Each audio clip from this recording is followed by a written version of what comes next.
Hello dear students, good evening to all of you. How are you?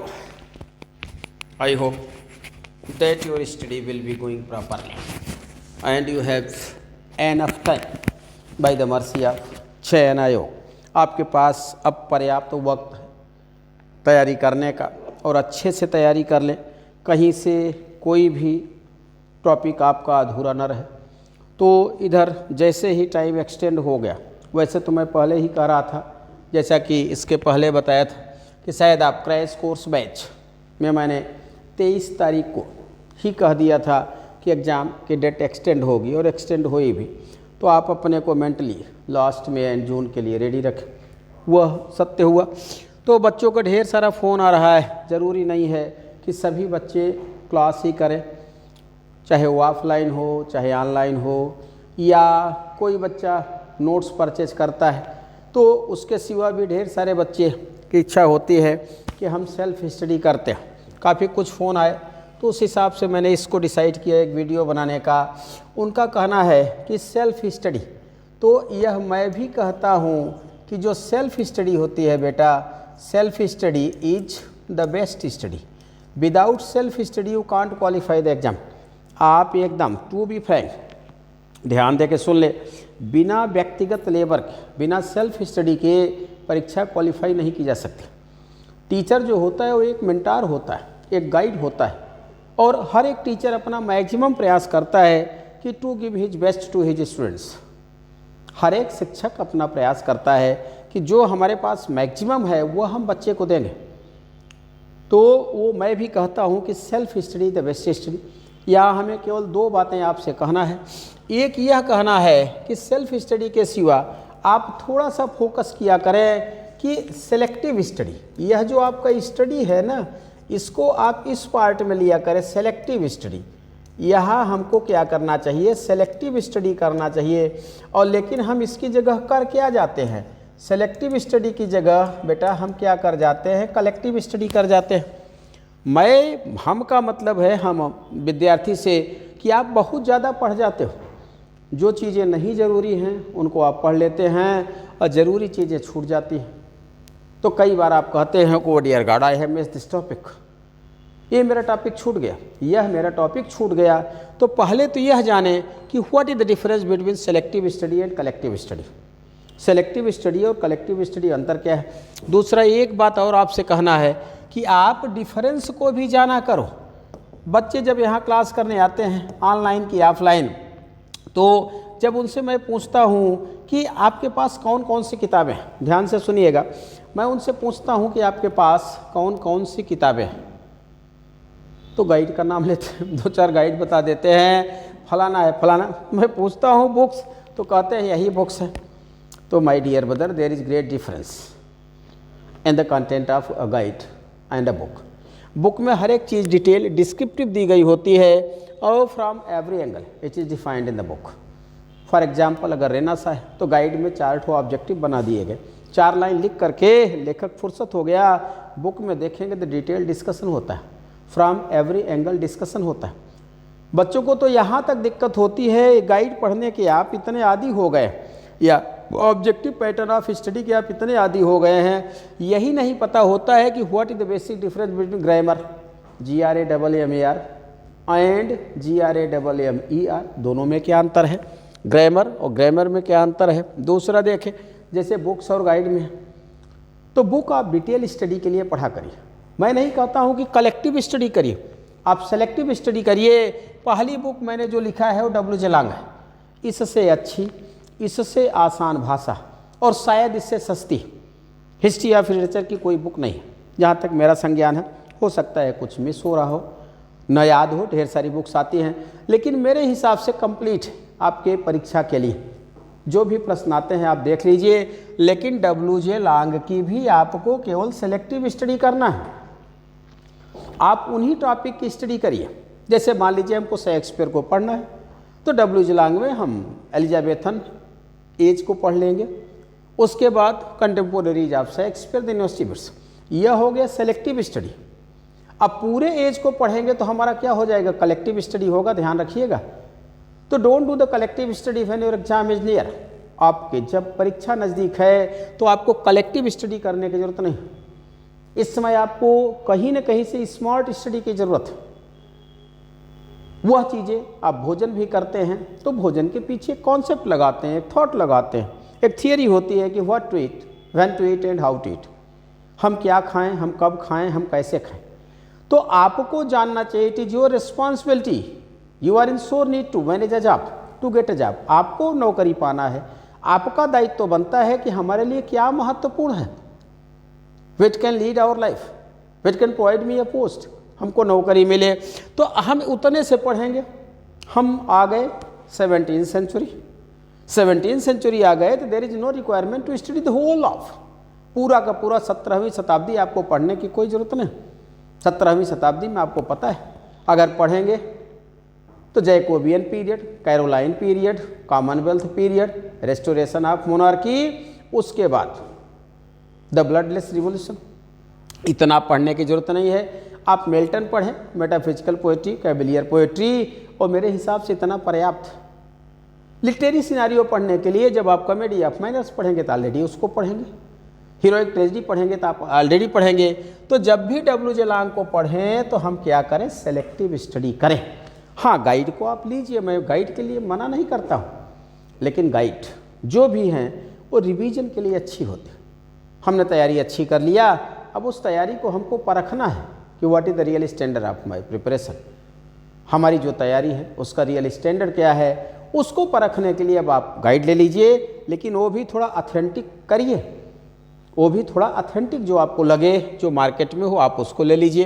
तो पहली चीज़ हम जो करें वो सेल्फ स्टडी कर रहे हैं तो there is nothing wrong in it. इसमें मेरे हिसाब से कुछ भी गलत नहीं है कि हम सेल्फ स्टडी कर रहे हैं। सेल्फ स्टडी करिए, अच्छे से करिए, अपने हैंड राइटिंग में बढ़िया नोट्स बना लीजिए, लेकिन वही जो आपसे कहे वह किससे बनाएंगे, from the good books and a few are written here. कुछ यहाँ लिखिए, डब्ल्यू जेलांग हो गए, एम.एच. अब्राहम्स और ग्लासरी ऑफ लिटरेटम्स, इससे एक एवरेज में 12 से 15 प्रश्न आते हैं। What is not in it, इसमें क्या नहीं है, किसी भी सूरत में आप इसको मत मिस करें, ये मेरा हम्बल सजेशन है। इसको हर हालत में पढ़ें और इसको पढ़ करके अंडरलाइन करें, वन लाइनर नोट्स बना लें। मान लीजिए टर्म है, हम ए से शुरू के एब्सर्ड, तो एब्सर्डिस्ट लिटरेचर का जन्म कब होता है, इसके जनक कौन कहे जाते हैं, who coined the term absurd. अब यहाँ से लेकर के इसे ब्लैक कॉमेडी क्यों कहा जाता है, कौन इसके ग्रेटेस्ट हैं, कौन पायनियर हैं। तो कहने का मतलब है यहाँ से ले करके आपका एम.एच. अब्राहम में अगर देखें तो चाहे मीटर हो, चाहे पोइटिक फॉर्म्स हो जाए, स्टैंजा फॉर्म्स हो जाए, रिटारिक्स हो जाए, प्रोसोडी हो जाए, what is not content in the book, it's an encyclopedia for your exam. आपके परीक्षा के लिए इंसाइक्लोपीडिया बुक है, इसको हर हालत में आप लें और पढ़ें। ये मेरा हम्बल सजेशन आपको है कि don't miss to study whole between the lines too और glossary of literary terms by M H. Abrams. इनकी इसको हर हालत में आप लें और पढ़ें। तो आप जो पूछते हैं फ़ोन करके उसको मैं कंफर्म कर रहा हूँ। एक और बुक है जिसको आपको पढ़ना चाहिए, वह डॉक्टर रकुल तिलक की forms and movements.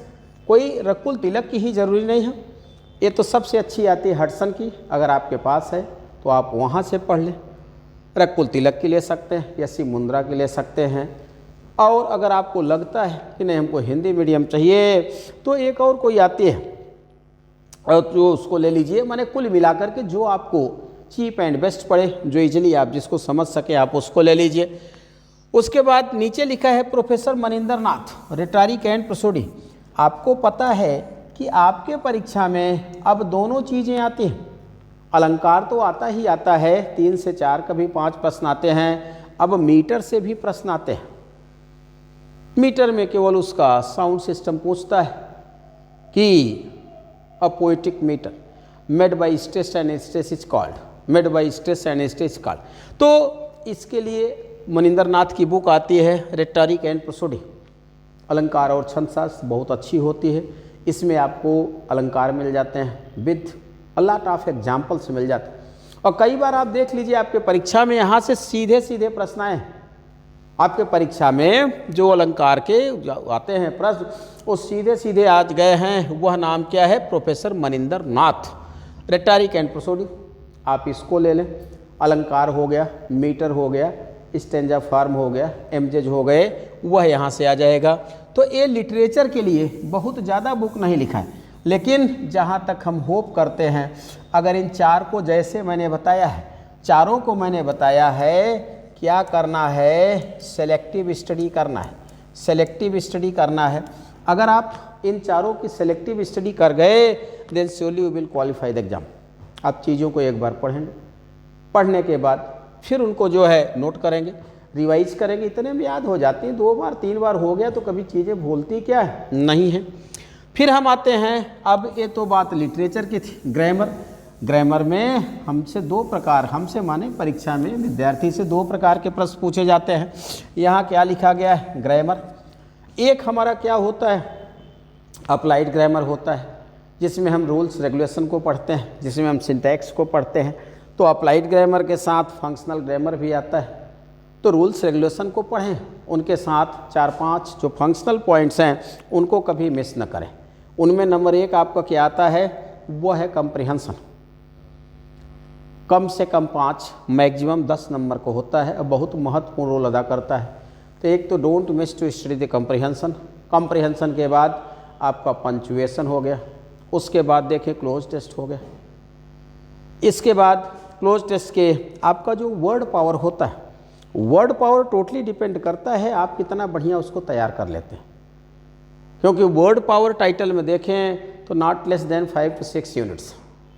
Antonym, synonym, one word substitution, phrasal verbs या इडियम्स एंड फ्रेजेज हो गया, फॉरेन एक्सप्रेशन हो गया, मिसस्पेल्ड हो गया, इतनी चीज़ें आती हैं। और इतनी चीज़ें मिला करके मैंने इसके पहले वीडियो बनाया था, लगभग 30 से 35 प्रश्न हो जाते हैं।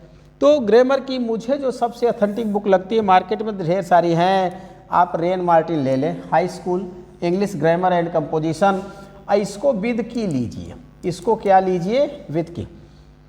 अब एक एक टॉपिक को आप स्टडी करिए रेन मार्टिन से। फॉर एग्जांपल हमने प्रीपोजिशन देखा, हमने एडवर्ब देखा। तो जो एक्सरसाइज आपने, जिसको आपने पढ़ा टॉपिक को, अब उसकी एक्सरसाइज करिए। एक्सरसाइज करेंगे तो पूरी नहीं बनेंगी, ये पता है, लेकिन 50% तो आप कहीं ना कहीं से कर लेंगे, राइट। 50 नहीं तो 40%। फिर जो नहीं बने हैं उनके बारे में सोचिए कि जब हमने यही नियम पढ़ा था तो मेरा गलत क्यों हुआ। थोड़ा सा आप एनालिटिक हो जाइए। देखिए, self defensive is not good quality from the part of a man. वो चाहे कोई भी हो, अपना बचाव मत करिए। आप सोचिए कि जब मैंने पढ़ा था तो मुझसे बना क्यों नहीं। फिर की में देखिए कि क्या कंडीशन थी जब हमने ऑन लगा दिया और जबकि यहाँ पे अपान होगा। तो जब आप अपने से ही अपनी कमियों का एनालिसिस करते हैं, ध्यान दीजिएगा, जब आप अपने से अपनी कमियों का एनालिसिस करते हैं तो आप में बहुत जल्दी इम्प्रूवमेंट आता है। So it should be the responsibility of everyone to observe his own demerits. उसको देखें।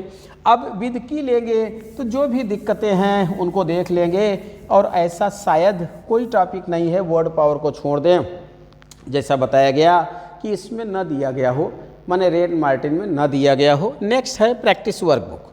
तो जो प्रैक्टिस वर्कबुक्स होती हैं वो मार्केट में ढेर सारी हैं।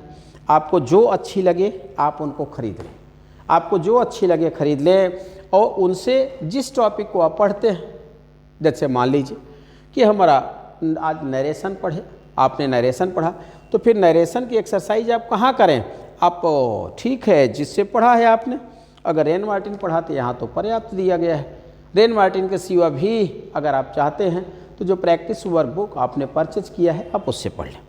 तो ये अति महत्वपूर्ण किताबें हैं, लेकिन ध्यान रखिएगा, मैं बार बार कहता हूँ इनकी भी सेलेक्टिव स्टडी करिएगा। खट से आप जंप इंटू आप कूद जाते हो कहाँ? कलेक्टिव स्टडी में।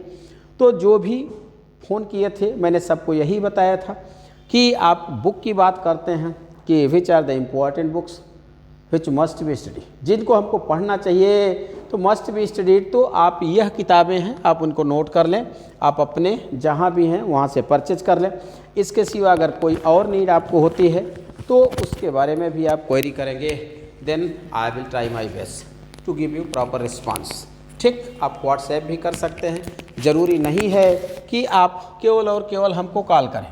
केवल और केवल हमको कॉल करें। मैंने कई बार नंबर लिखा है, फिर लिखे देते हैं यहाँ पे 9335355899। ये कॉन्टैक्ट नंबर है। अगर आपको लगता है कि भाई हमको यह जानकारी चाहिए तो उस जानकारी के बारे में अगर आप क्वेरी करेंगे तो आपको रिस्पांस तो मिलेगा ही। आपको रिस्पांस क्यों नहीं मिलेगा, आप एक बार क्वेरी करके देखिए। चूँकि जो भी बच्चों का प्रश्न आया था उसी के हिसाब से मैंने क्या यह बनाया है। यह जो बनाया गया वीडियो आज ये उसी के हिसाब से बनाया गया। तो ये हमारा कॉन्टैक्ट नंबर है 9335355899। यह क्या है, यह हमारा कॉन्टैक्ट नंबर है। यह कॉन्टैक्ट नंबर लिख दिया गया। अब जो आज से बैच शुरू हुआ वह क्या है, क्रैश कोर्स बैच है। आज से शुरू हुआ यह क्या है, क्रैश कोर्स बैच है। चलिए कोर्स बैच है तो यह आज 27 जनवरी से यह शुरू हुआ है। अगर कोई इसमें एडमिशन लेना चाहते हैं तो आपके पास पर्याप्त टाइम है। अगर क्रैश कोर्स चाहिए जो आज से शुरू हुआ है तो उसके लिए भी आप इस कॉन्टैक्ट नंबर पे हमें कॉल कर सकते हैं। इसके पहले जो बैचेज हैं super 30, revision batch, premium batch, crash course batch, किसी में भी अगर आप इंटरेस्टेड हैं तो आप हमें कॉल कर सकते हैं।